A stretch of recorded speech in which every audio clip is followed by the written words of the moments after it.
Pues muy buenas tardes y qué emoción y muchísimas gracias por la invitación, por haberme animado a compartir esta mañana maravillosa que no me esperaba. Muchísimas gracias a Manuel Campo Vidal, al cual nos unen muchos años de relación y mucho aprendizaje, porque Manuel siempre ha sido un maestro, un amigo y ahora además un compañero de viaje en un desafío enorme, que es esto de la lucha contra la despoblación y el reto demográfico. Y conocía de estos encuentros, ha venido asistiendo el secretario general de Reto Demográfico, Paco Boya, que os manda un saludo, pero yo no me podía imaginar la magnitud del encuentro y sobre todo que me iba a llevar tal nivel de energía positiva, de esperanza, de compromiso y de convicción para intentar generar una transformación de nuestro país, de nuestro territorio, para que aprendamos a cuidar de ese ámbito rural y que también lo hagamos las personas que estamos en los ámbitos urbanos. A lo largo de todas las sesiones y de todos vuestros, me permitís que os tutee porque igualmente lo voy a hacer, así que de todas vuestras intervenciones, pues también ha quedado claro, ¿no?, la importancia que tiene esa vertebración entre lo urbano, lo rural, esa importancia que tiene que construyamos una política pública entre todos, entre las instituciones, los organismos, las universidades, el sector privado, el sector bancario,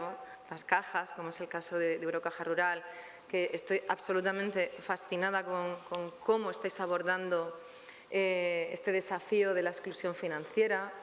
y sobre todo, como digo, el cómo tenemos que abordar esto como un desafío de país. Y yo, que no suelo predeterminar lo que voy a decir, y menos en una intervención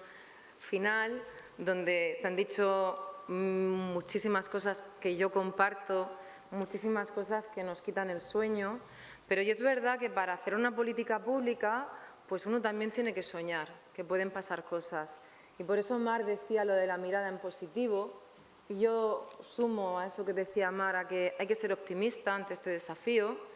que desde las administraciones públicas y desde luego desde el Gobierno de España no tenemos ningún margen a la resignación, y cuando yo me incorporé a la Dirección General de Políticas contra la Despoblación dije, vaya nombre, ¿no?, porque es un nombre que tiene una carga quizá compleja y falta de esperanza,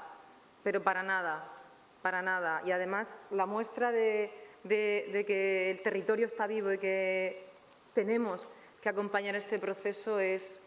clave y es esencial. Para mí han sido 3 años muy duros, porque era un desafío personal también. Yo que venía de trabajar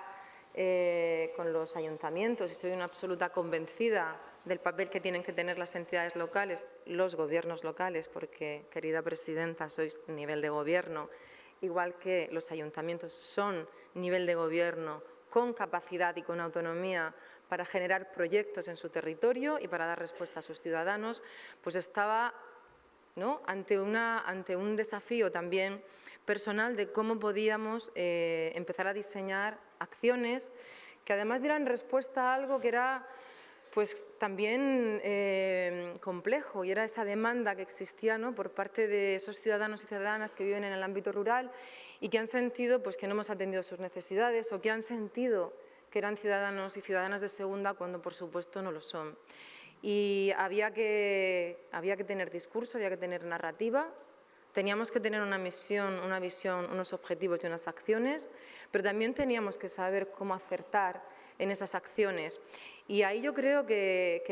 el trabajo y el diálogo con los actores que están en el territorio ha sido fundamental. Y por actores o actrices en el territorio me refiero no solamente a los niveles de gobierno, a las comunidades autónomas, a las diputaciones o a los gobiernos locales, sino a las personas que estáis allí levantando con muchas iniciativas como son las que hoy hemos podido compartir, pero muchas que nosotros también ya estamos conociendo desde la propia Secretaría General de Reto Demográfico. Y digo que esto tiene que ser un diálogo constructivo realista, porque hay muchísimas dificultades, son muchísimas las palancas que se tienen que activar en el ámbito de lo rural y en el ámbito del territorio de municipios de menor población, pero sí que es cierto que tiene que pasar por ese diálogo y ese respeto de aquellos que conocen muy bien la realidad. Y evidentemente, lo decía muy bien Manuel, Castilla-La Mancha es un ejemplo, lo es, querido Jesús. Sabes que yo, siempre que tengo la oportunidad de decirlo, te lo digo a ti o a vuestro equipo de gobierno o al propio presidente, pues porque habéis adoptado una posición valiente y porque habéis hecho algo que es imprescindible para construir una política pública, y es generar normativa y hacerla desde una lógica también de consenso, porque las normas son las que permiten que institucionalicemos las políticas públicas y que aquello que empieza a ser de un gobierno se convierta en una política de Estado que perdure. Y yo creo que aquí lo estamos consiguiendo. Y para mí ese era uno de los principales desafíos cuando llegué a la Dirección General, porque yo venía de la Federación Española de Municipios y Provincias, entonces tenía muy entrenado lo de la gobernanza y lo del consenso y lo de tener a diferentes alcaldes y alcaldesas, presidentes y presidentas de diputaciones que tenían que dialogar, que se entendían, porque se entendían y se seguirán entendiendo. Y se trataba de construir ese camino conjunto. Yo era algo que sí que tenía en el bagaje personal y es algo que decidí que era la seña de identidad de la Dirección General. El diálogo permanente, bilateral, multilateral, aprender de lo que me decían, intentar poner en conexión a aquellos que podía ver que se podían ayudar. Y yo creo que, al menos en estos 3 años, además de impulsar muchas acciones,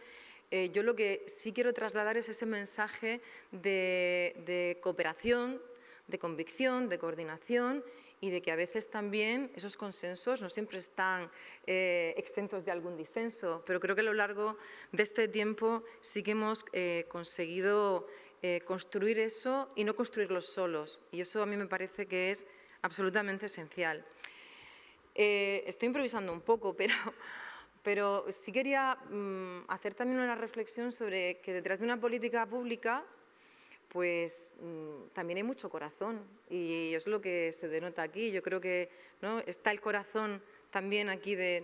Eurocaja Rural, que seguramente la decisión de mantener esas oficinas, de mantener el personal, de generar esa cercanía, no es solamente una cuestión, permitidme la expresión, estratégica o de beneficios económicos. Yo creo que tiene que ver con un compromiso personal y una convicción que desde luego transmitís, y creo que además no solamente la transmitís, sino que es una realidad y los hechos demuestran cómo eso sucede. Y yo, por daros algunos titulares, sobre todo para los que no estéis tan familiarizados con lo que hemos hecho a lo largo de este tiempo, pues he de decir que como dice uno de mis colaboradores, Juana, es que hemos tenido como que correr mientras que nos atábamos los cordones, ¿no? Teníamos una demanda muy importante acumulada,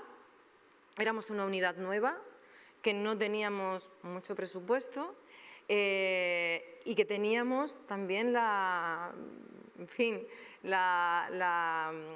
oportunidad de demostrar que podríamos ser una unidad ejecutiva que se consolidara. Entonces yo tenía esa gran obsesión, que creo que lo he comentado con alguno de vosotros y vosotras ahora en el café, y era que los instrumentos que se construyeran dentro de la Dirección General, dentro de la Secretaría General de Reto, perduraran y que fueran lo suficientemente sólidos para que ningún vaivén de alguna manera los pudiera eliminar. Y eso es, obviamente, un compromiso político de este Gobierno con esta política, y eso pasa por generar un marco estratégico, y lo generamos y lo aprobamos y lo consensuamos, una estrategia de largo plazo para luchar frente al reto demográfico. Luego teníamos que generar un marco normativo que todavía no lo hemos materializado de esa manera tan contundente como lo ha hecho Castilla-La Mancha o Extremadura u otras comunidades autónomas, pero sí a través de una orden de bases que nos ha permitido lanzar convocatorias para la transformación territorial y que nos ha hecho ya hacer una primera definición de qué es esta política pública, cómo la podemos aterrizar directamente en el territorio. Muchos de vosotras conocéis la convocatoria porque con muchos me estáis preguntando cómo van los tiempos. Pues los tiempos van muy bien. va a haber esta convocatoria, el año que viene va a haber otra convocatoria porque existe una ordenanza, una norma que va a perdurar en el tiempo y que ya está construida. Hemos generado y hemos creado un fondo de cohesión y transformación territorial, un fondo específico de financiación que consensuamos con las comunidades autónomas. Todos los espacios de concertación con las comunidades autónomas, llamados conferencias sectoriales, y los acuerdos que hemos llegado estos 3 años han sido adoptados por unanimidad, todos y cada uno de esos acuerdos en estos 3 años. Y ese fondo se llama así porque lo que queremos es cohesionar social y territorialmente nuestro país. Por eso no se llama Fondo para luchar contra la despoblación, se llama Fondo para la cohesión y la transformación socioterritorial. Y eso tenemos que hacerlo, como digo, de la mano de quien conoce muy bien sus comunidades autónomas, sus regiones, que en muchos casos tienen dimensión incluso de países y que a su vez lideran estos procesos en Europa. De eso hablaré al final de la intervención, que ya veo que estoy con los números rojos, Manuel, pero voy terminando. Decía lo del corazón, porque